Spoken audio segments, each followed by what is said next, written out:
Kitab Aks, pasal 19. Sementara Apolos masih di kota Korintus di provinsi Akaya, Paulus meninggalkan provinsi Galatia dan Frigia, lalu berjalan melintasi pedalaman Asia dan tiba kembali di Efesus.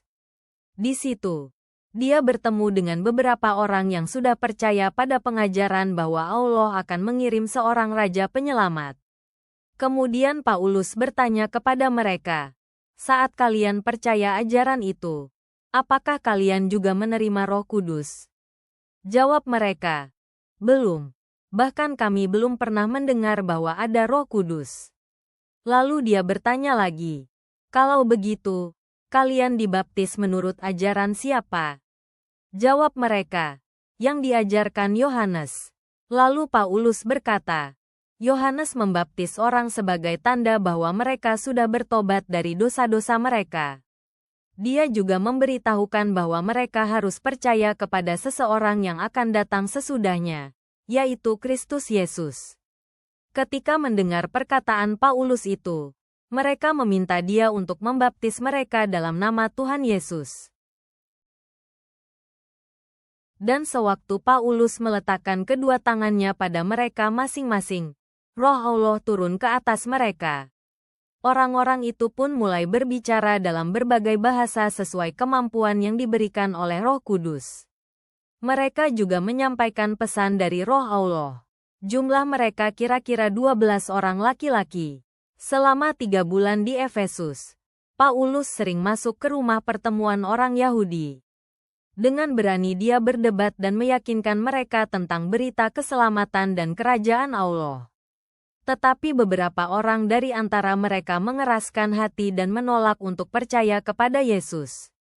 Di depan umum mereka menghina jalan keselamatan melalui Yesus. Oleh karena itu Paulus meninggalkan rumah pertemuan tersebut dan mengajak orang-orang yang percaya untuk memisahkan diri dari mereka yang tidak percaya kepada Yesus. Sesudah itu, tiap hari dia mengajar orang-orang percaya di balai pertemuan yang dinamakan Balai Diskusi Tiranus. Sampai 2 tahun berikutnya Paulus terus mengajar di tempat itu. Sehingga semua orang yang tinggal di provinsi Asia mendengar berita keselamatan tentang Tuhan Yesus, baik orang Yahudi maupun yang bukan Yahudi. Selama masa itu, Allah melakukan banyak keajaiban yang luar biasa melalui Paulus.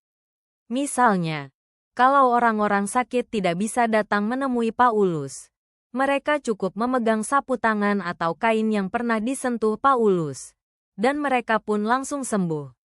Begitu juga dengan orang yang kerasukan setan.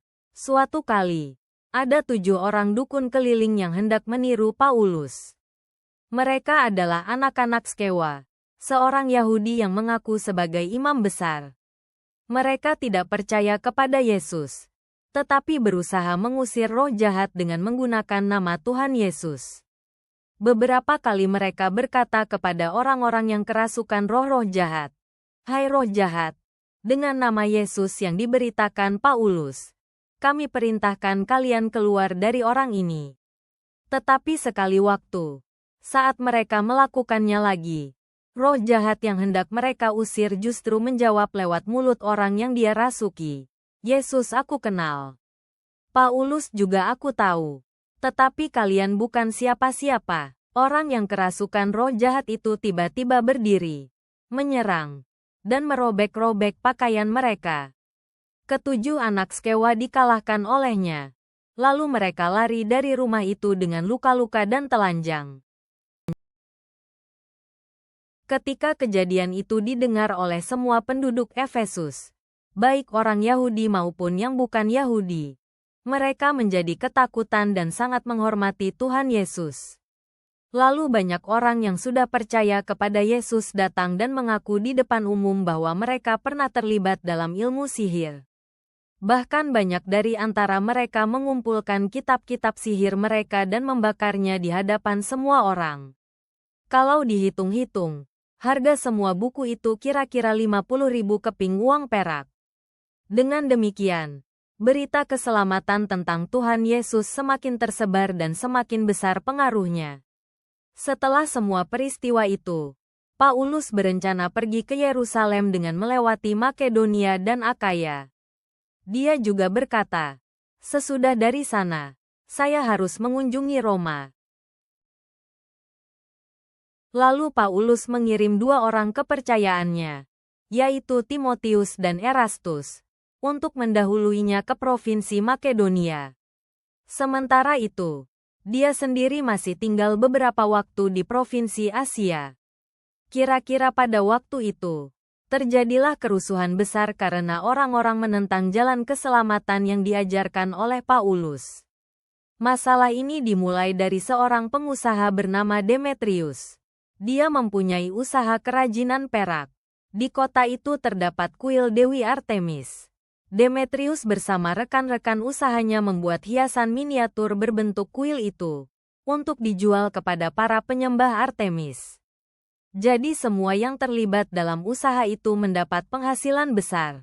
Demetrius mengumpulkan semua pengrajin yang ikut serta dalam pekerjaan itu lalu berkata kepada mereka, "Saudara-saudara, kalian semua tahu bahwa kita mendapat banyak uang karena usaha ini.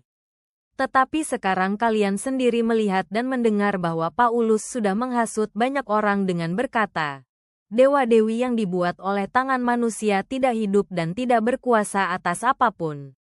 Dan dia berhasil mempengaruhi banyak orang, baik penduduk Efesus maupun semua daerah di Asia.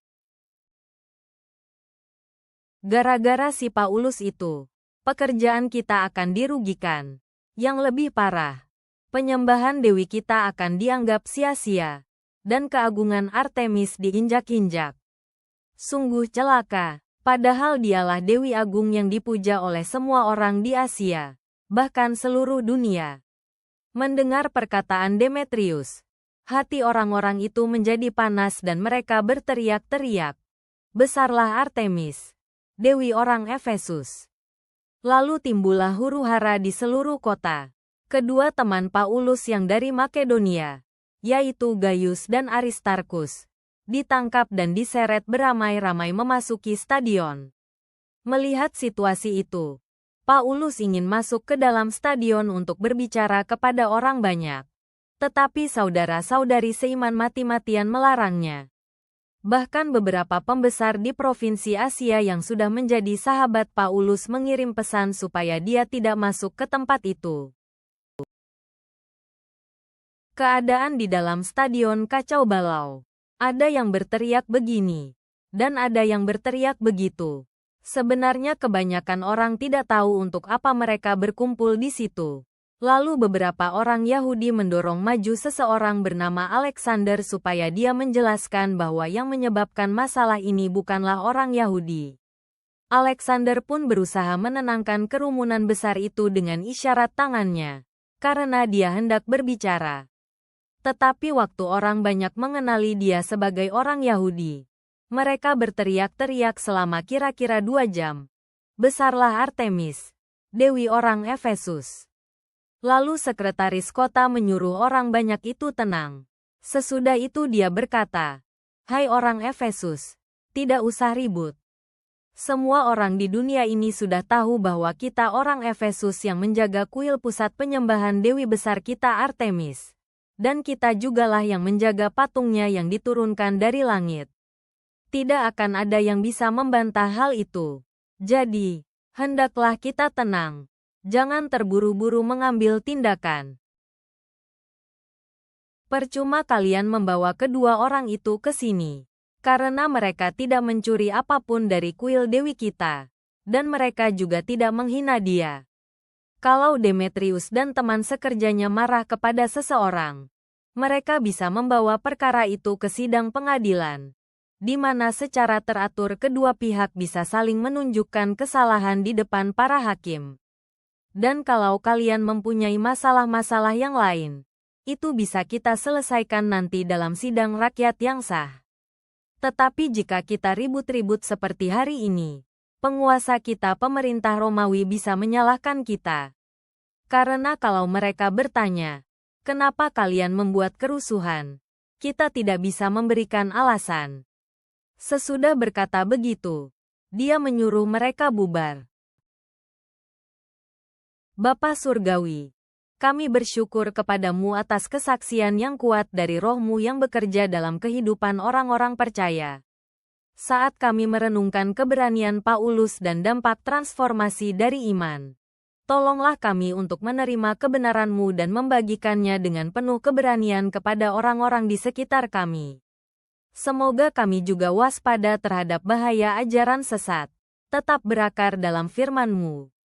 Ajarkan kami untuk berjalan dengan rendah hati di hadirat-Mu. Amin.